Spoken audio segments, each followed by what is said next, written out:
of them are liars. I can't tell you I have to watch tomorrow. I have to read. I just heard about one a little while ago. I can tell you her lawyer is a lowlife. If we brought George Washington here and we said we have George Washington, the Democrats would vote against him. He may have had some, I think, accusations made. Didn't he have a couple of things in his past? I've been accused. False accusations. Right. Excuse me. How have those... I've been accused. And they know it's a big, fat con job.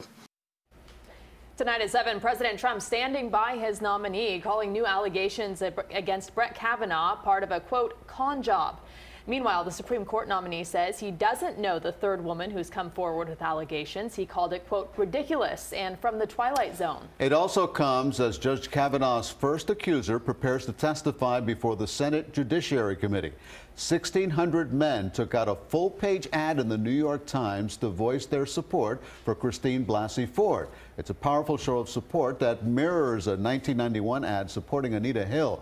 The ad reads, quote, "We are 1,600 men who now stand behind Professor Anita Hill as well as Dr. Christine Blasey Ford because we believe them."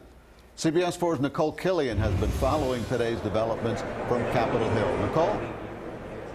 Hi, well, good evening to you. And President Trump, as you heard, said that he will be watching tomorrow's testimony. And even though he still believes the allegations are false, he wouldn't completely rule out pulling Kavanaugh's nomination.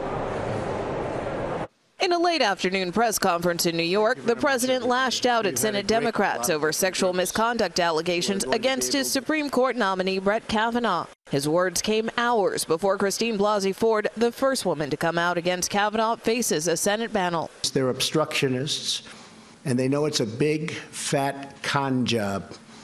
And they go into a room, and I guarantee you, they laugh like hell. Julie Swetnick issued a sworn declaration characterizing her encounters with Kavanaugh at high school parties, saying, "I also witnessed efforts by Mark Judge, Brett Kavanaugh, and others to cause girls to become inebriated and disoriented so they could then be gang raped in a side room or bedroom by a train of numerous boys." Swetnick said she also became a victim of those actions. Kavanaugh issued another denial statement saying, "This is ridiculous and from the Twilight Zone. I don't know who this is and this never happened."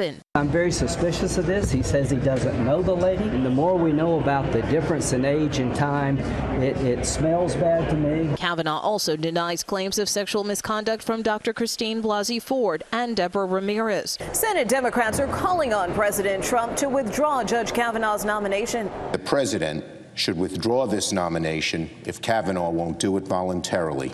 I can always be convinced.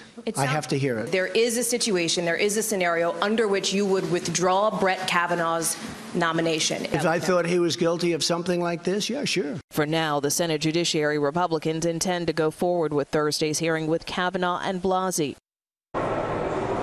Excerpts from both of their testimonies have already been released. Meantime, members of the Senate Judiciary Committee are trying to interview the latest accuser, Julie Swetnick, by phone sometime this evening ahead of tomorrow's hearing.